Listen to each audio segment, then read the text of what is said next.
Your health may be under a silent threat, and it's sitting right in your kitchen. Bioengineered foods designed to alter nature at its roots were once promised to bring efficiency and abundance. But now they're woven into everyday staples with consequences that we're only beginning to understand. These are not fringe items. We're talking about ingredients in your salad, dressing your bread, your snack bar, and maybe even your dinner plate. Engineered in ways that sidestep traditional labeling and scrutiny. Studies suggest changes in gut flora, hidden allergen risks, and long-term metabolic effects that often go unreported or under-researched. The very foods we trust for nourishment. Some of them are operating under a different rulebook, and that's why it matters. Today we'll walk you through 9 bioengineered foods you should never keep in your kitchen, yet many of us eat them every day. Let's uncover them together. 1. Corn. You grew up with corn. Sweet, sunny, harmless. Boiled on a summer afternoon, roasted at a county fairground into the breakfast you loved. But the corn most of us eat today isn't the same plant that once stood tall in Midwestern fields. It has been rewritten in a lab quietly, efficiently, and almost invisibly. More than 90% of the corn grown in the United States is now bioengineered, built to survive insects and herbicides that would kill ordinary crops. At first, it sounded like progress. Stronger harvests, fewer pests, better yields.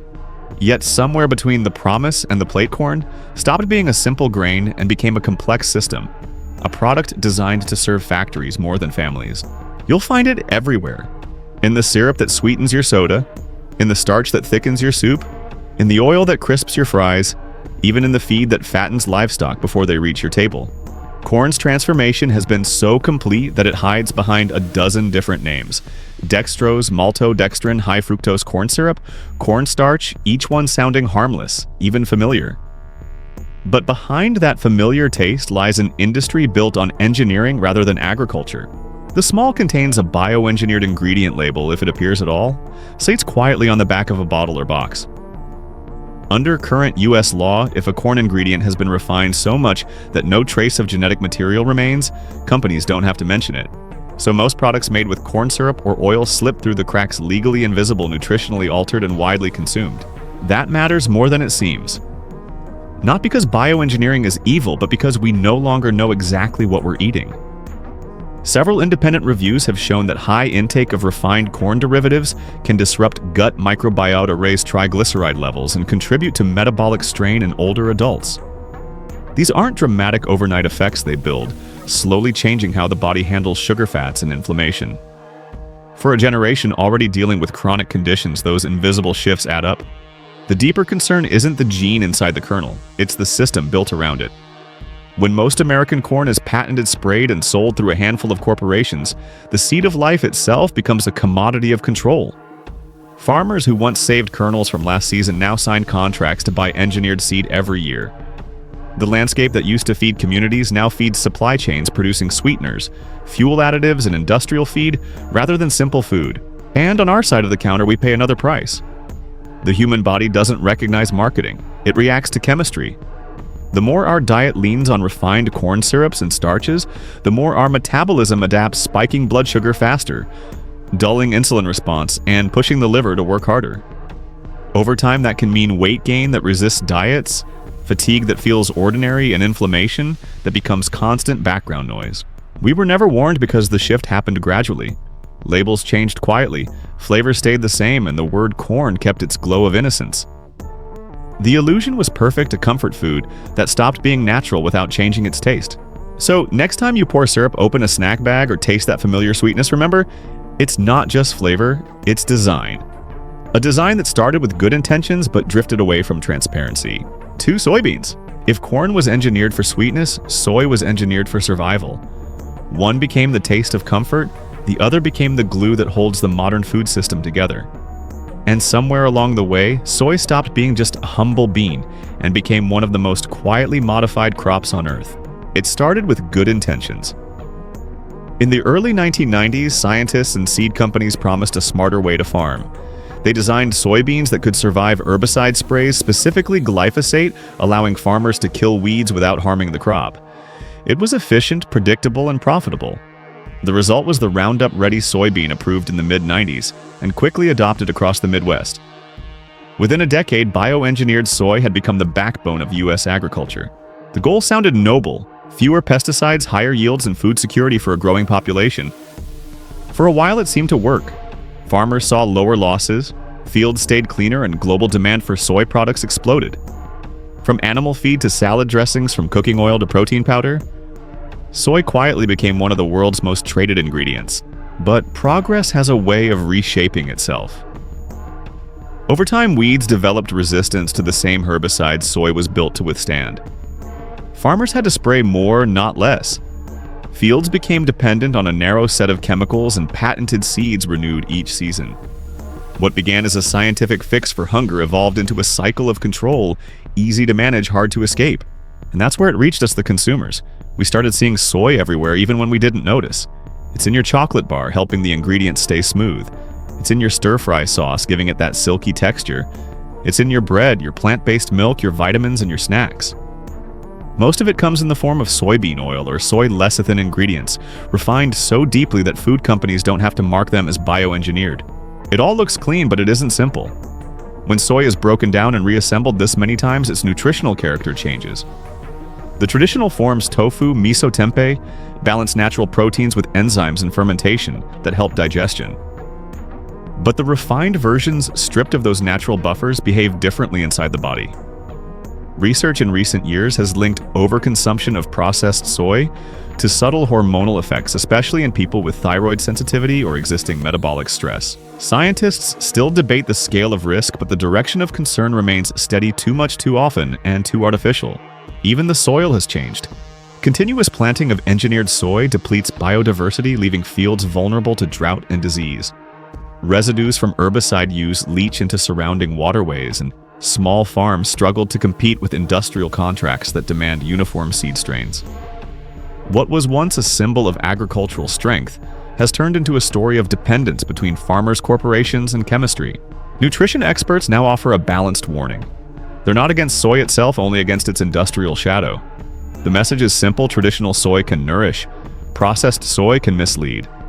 What used to come from the farm now comes from the refinery. Picture a family at dinner. For years they believed soy was the healthy choice: soy milk in the morning, tofu stir-fry at night, a handful of soy snacks before bed. But now, as they read more and learn where most soy truly comes from, they pause. The plates are still full, but the confidence isn't. The meal hasn't changed, their understanding has. Soy began as a promise of sustainability.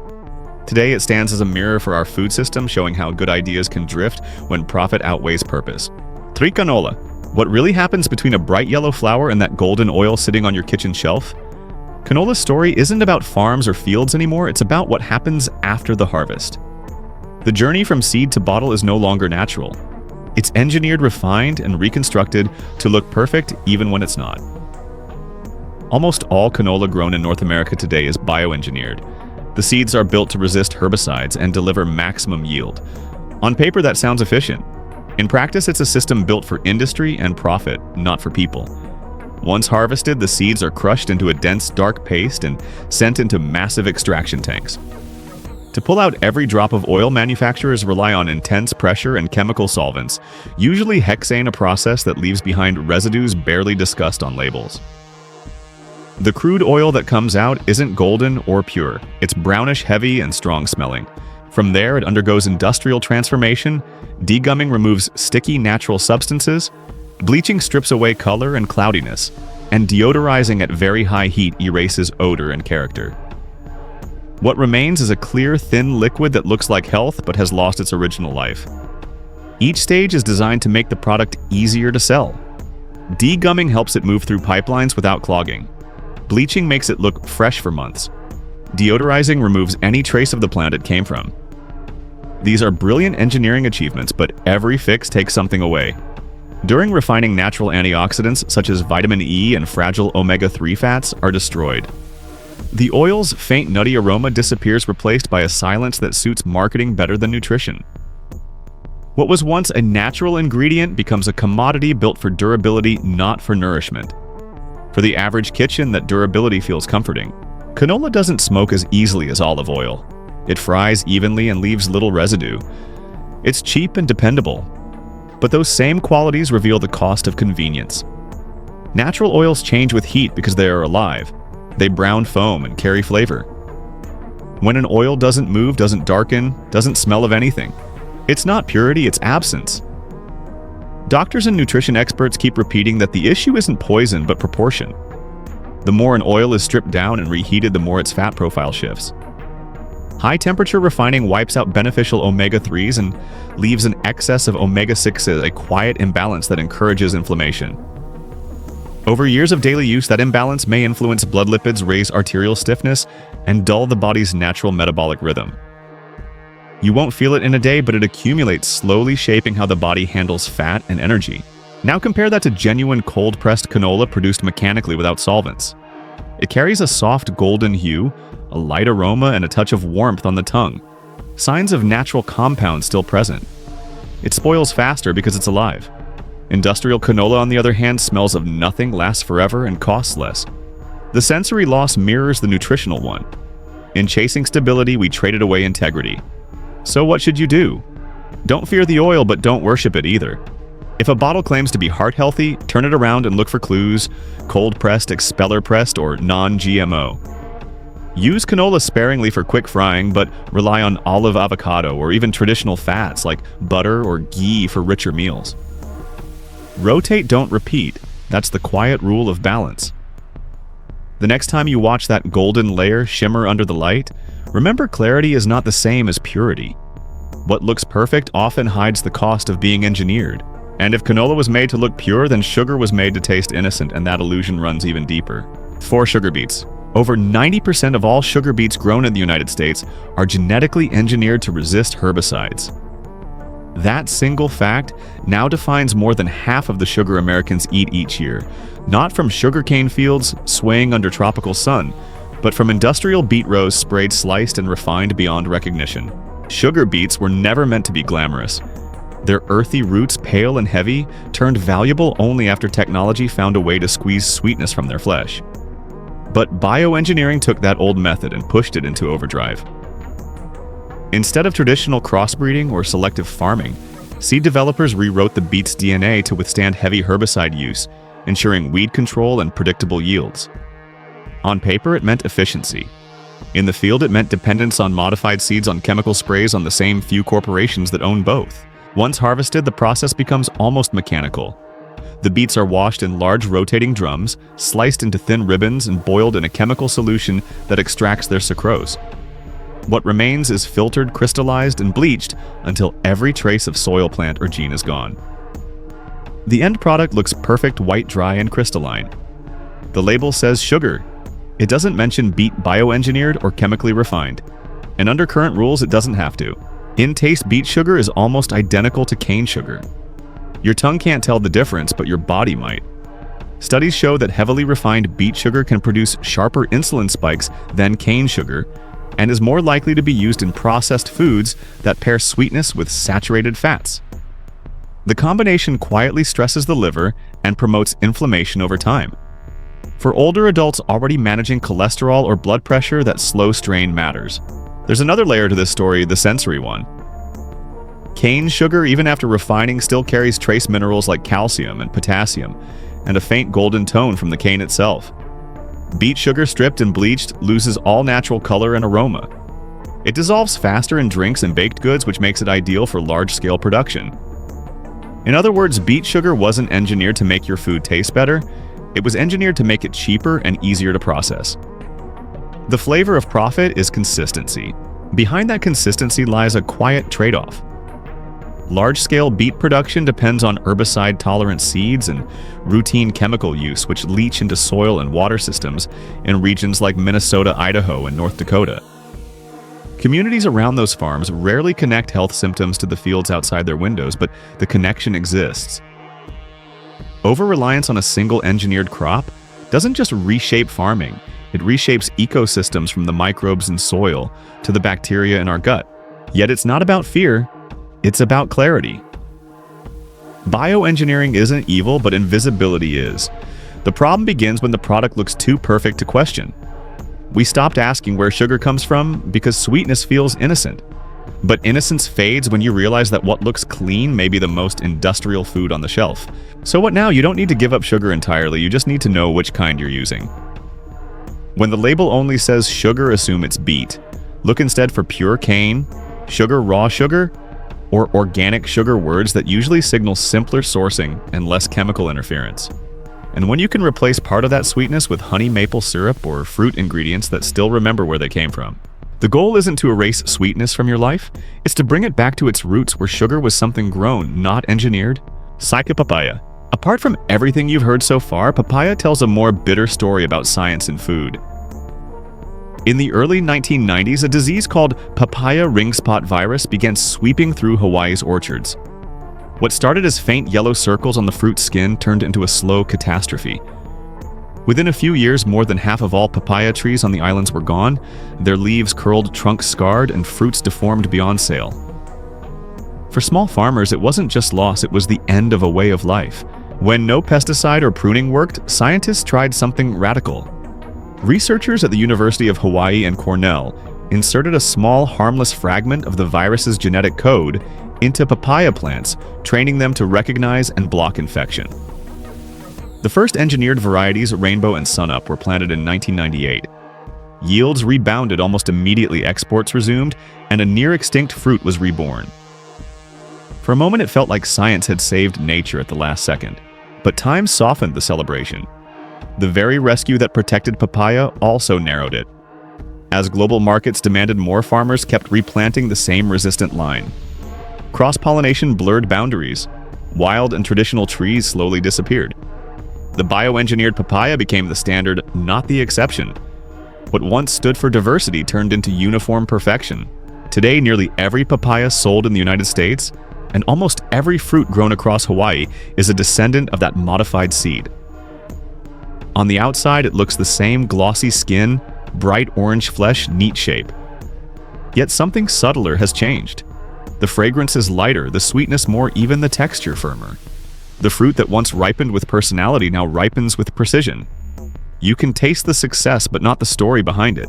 Scientists still describe it as a triumph of plant genetics, and they're right in many ways.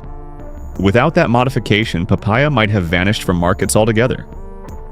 Still, a few researchers and environmentalists warn that such genetic uniformity leaves crops vulnerable to the next wave of disease, and that dependence on patented seed strains gives farmers less freedom than ever. The debate isn't about danger, it's about definition. When do we stop improving nature and start replacing it?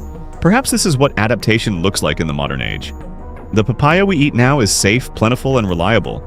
The one we lost was irregular, fragrant, and deeply tied to its soil. We gained stability but lost surprise. For many growers, that feels like a fair trade. For others, it feels like a quiet grief. At sunrise on the Big Island, a farmer stands in the same field his father once tended. The trees are taller now, the fruit flawless, the profit steady. He picks one, cuts it open, and tastes it slowly.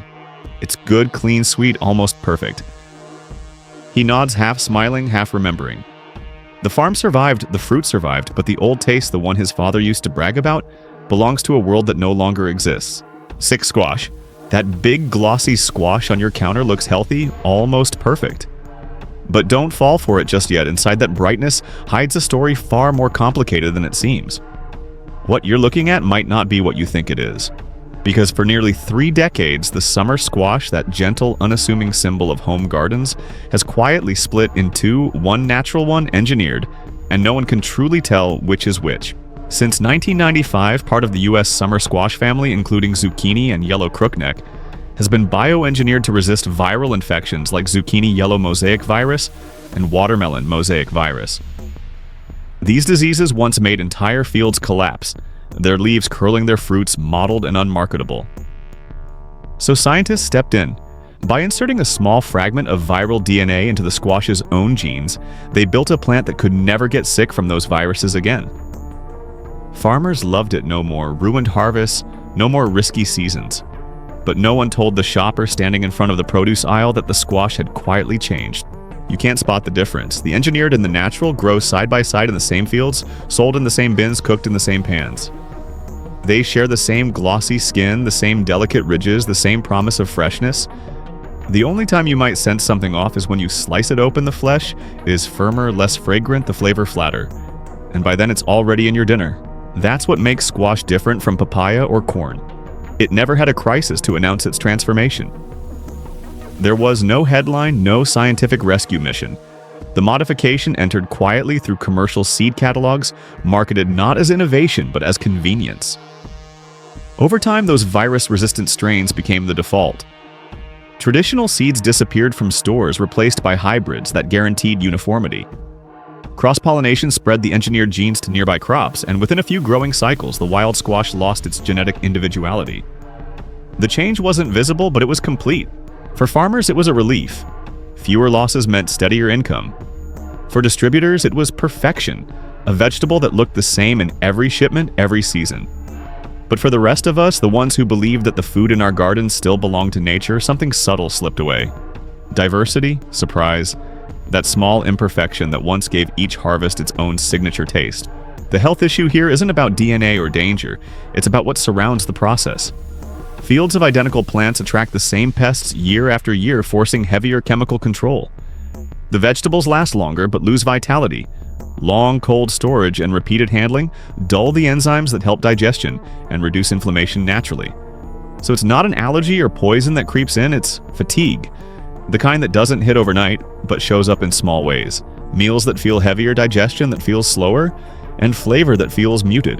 Agronomists like to say that biosquash is functionally safe. They're right, it won't harm you today.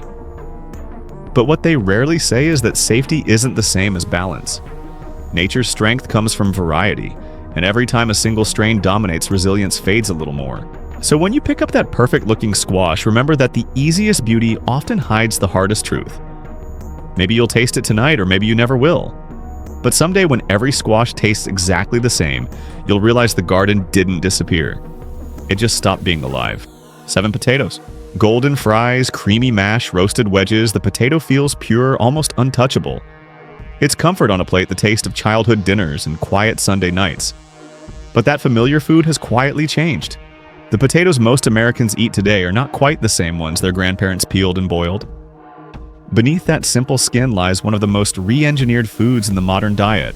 Since the early 2000s, major U.S. agri-tech companies like Simplot and Monsanto have marketed genetically modified potatoes under names such as New Leaf and Innate. Their selling points sound reassuring: fewer black spots, less bruising, and lower levels of acrylamide, the chemical that forms when potatoes are fried at high heat. On paper, these traits make potatoes safer and prettier. In reality, they make them something else entirely, a vegetable that's been redesigned to appear flawless even when it's not. The difference isn't visible until you cook or taste it. Fries hold their color too long. Mashed potatoes stay white on the counter, almost refusing to brown. The texture feels lighter, yet the flavor seems thinner, less earthy. It's not your imagination. These potatoes were engineered to suppress the enzymes responsible for bruising and oxidation. By silencing those genes, scientists also silenced part of what made the potato behave naturally: its ability to heal age and interact with oxygen. In exchange, it became a crop built for perfect shipping and long storage. For the food industry, that was a triumph. Less spoilage meant less waste, cleaner processing lines, and lower costs. For consumers, it was invisible progress: no strange labels, no warnings, just smoother fries and longer-lasting bags of potatoes. But the changes ran deeper than the skin. When those same enzymes were turned off, the potato's natural antioxidant defenses weakened. Over time, nutrient density dropped slightly, starch composition shifted, and the tuber's digestion profile changed. What used to feed slowly and evenly now spikes and fades like processed sugar. Worse still, the push for non-browning perfection encouraged more chemical handling along the supply chain. Factory cleaning solutions, anti-foam agents, and storage inhibitors cling better to potatoes that no longer react naturally. They look cleaner but carry more residue. Studies suggest that these residues, though small, may contribute to oxidative stress and inflammation when consumed regularly, particularly for older adults whose metabolism already slows. The problem isn't a single serving of fries. It's the quiet repetition of something that feels safe because it looks so perfect. And behind that perfection lies a cultural shift. The old potato, rough-skinned, oddly shaped, quick to bruise, once symbolized survival and humility. It didn't need science to sell itself, but supermarkets wanted uniformity, and fast food chains demanded visual precision. A bruise became a flaw, a black spot became a cost. The humble potato, once a farmer's treasure, turned into an industrial brand. For scientists, this was the natural next step. For farmers, it was convenience. But for the rest of us, something slipped away. The smell of fresh-cut potatoes used to carry a faint sweetness, a whiff of soil and starch. Now the scent is cleaner, milder, quieter, almost sterile. We gained a vegetable that lasts longer, fries faster, and wastes less. Yet somehow it feeds the body less deeply than before. In a small farmhouse kitchen, an old man sits by a bag of spotless potatoes. The ones his father grew were never this smooth. He remembers scrubbing off dirt, trimming bruises, and smelling the earth on his hands. The new ones slice easily, stay white, and never rot as quickly. He cooks them anyway. When he tastes them, the flavor is fine, clean, consistent, safe. But the warmth that used to linger is gone. The potato survived, but its story and its soul didn't. 8 apples. We were told an apple a day keeps the doctor away. But what if the apple itself changed? What if the same fruit that once bruised, browned, and softened with time has been reprogrammed to stay flawless even when nature says it shouldn't? Apples used to live honest lives. You picked one and it told you everything you needed to know. A bruise meant it had fallen from the branch. A brown cut meant it had been left too long.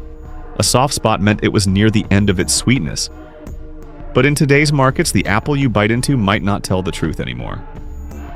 Because since 2015, scientists have been quietly teaching apples to forget how to age. They call it the Arctic apple, approved by the US Department of Agriculture and the FDA as one of the first genetically engineered fruits designed for consumers, not farmers. By silencing the polyphenol oxidase PPO gene, the one that causes natural browning, these apples stay white and unspoiled looking for weeks, even months after being sliced. They were meant to reduce food waste to help apples stay pretty on shelves and in lunchboxes. But in silencing the gene for browning, we also silenced part of the apple's soul, the way it expressed time, air, and life. At first you wouldn't notice. The bite still snaps, the skin still glows. But the scent is milder, the sweetness strangely, even the aftertaste faintly chemical. Cut one open, leave it out, and you'll see nothing happens. No color change, no softness, no surrender. It looks eternal. That's the trick. It looks fresh, even when it's not. Scientists created that illusion by turning off 4 natural genes that manage the apple's self-defense system. Normally, when an apple is bruised or exposed to air, it releases protective enzymes that cause browning, part of how it fights oxidation. By turning that reaction off, they removed the warning sign that told both the fruit and the eater it was changing. The apple stopped showing decay. And when something no longer shows decay, it no longer shows truth. Supporters argue this innovation helps reduce food waste, no more discarded apples from school lunches or factory cuts. And maybe they're right. But something else is happening quietly inside the fruit. By removing those enzymes, the natural antioxidants that once helped our bodies fight stress and inflammation decline too. The sugar balance shifts slightly during long storage, leaving apples with more sweetness, but fewer nutrients. You can't taste the loss, but your body feels it over time. Less satisfaction, quicker hunger, a bite that fills the mouth but not the memory. The apple has always been more than food. It was symbol, story, and trust. The first fruit children learned to draw. The emblem of knowledge and temptation. The gift you gave to teachers to say thank you for honesty and care.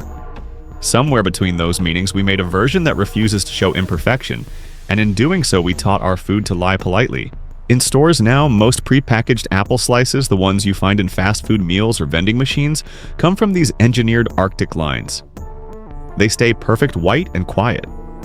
You don't see the passing of time anymore, you see the illusion of control.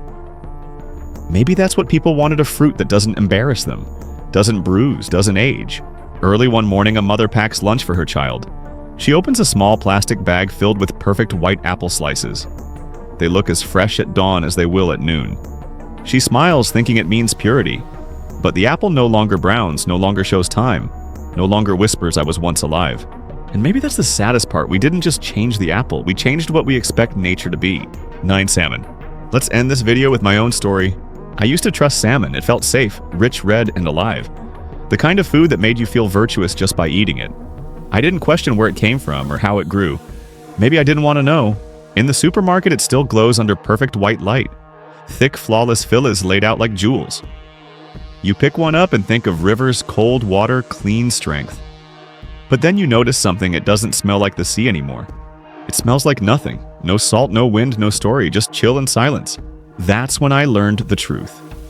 In 2015, the FDA approved Aqua Bounty's Aqua Advantage salmon, the first genetically engineered animal cleared for human consumption. Scientists had combined a growth hormone gene from Chinook salmon with another from a deep sea fish called ocean pout. The result, a salmon that grows to full size in half the time. Twice the yield, half the patience. At first it sounded efficient, even noble, more food, less waste, fewer nets in wild waters. But when you look at closer, efficiency starts to feel like control. These fish never follow the rhythms of migration or season anymore. They don't rest or slow down. They just keep growing because the gene inside them never stops whispering more. And that word doesn't just change the fish, it changes the meaning of what we eat. The salmon we buy today isn't born in rivers or shaped by current. It's raised in tanks under synthetic light, its diet measured by software. Even its color, that signature pink that makes it look healthy, is added later, mixed into feed as synthetic pigment, not the natural result of krill and algae. Nutritionally, the difference hides behind numbers. Farmed and engineered salmon carry more total fat, but less omega-3, along with traces of antibiotics, pesticides, and microplastics from their feed. None of it makes you sick right away. That's what makes it hard to see. It's not poison, it's imbalance, small, cumulative, invisible. The kind that builds up slowly until what once healed now exhausts. Then there's the part no one can label the escape. Every year some of these fish slip past their enclosures and into wild streams. They look the same, but they're not. They breed, mix, and dilute what once made wild salmon wild, the genetics of endurance, memory, and instinct. One scientist described it simply: they survive, but they forget where home is. And maybe that's the real tragedy. We've turned one of nature's strongest creatures, the swimmer, that fights its way back to the place it was born, into something that never leaves the tank. A living symbol of resilience reduced to a product of convenience. I used to think salmon meant health. Now I see it as a story of ambition, our need to speed up what was never meant to rush. We wanted abundance, and we got it. But somewhere between the lab and the ocean, we lost something harder to measure. Not nutrients, not purity, just the quiet grace of letting nature take its time. We began this journey with trust in our food and our systems, and the promise that progress always meant better. But behind those spotless apples, golden fries, and perfect fillets lies the same truth: nature was never meant to be flawless. Every bruise, every spot, every season told us something real. Bioengineered foods may not destroy us overnight.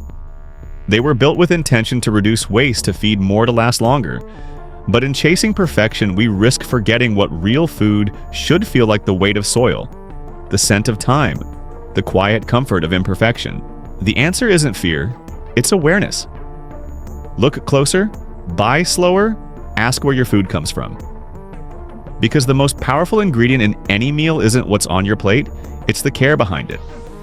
And the moment we remember that, food becomes honest again.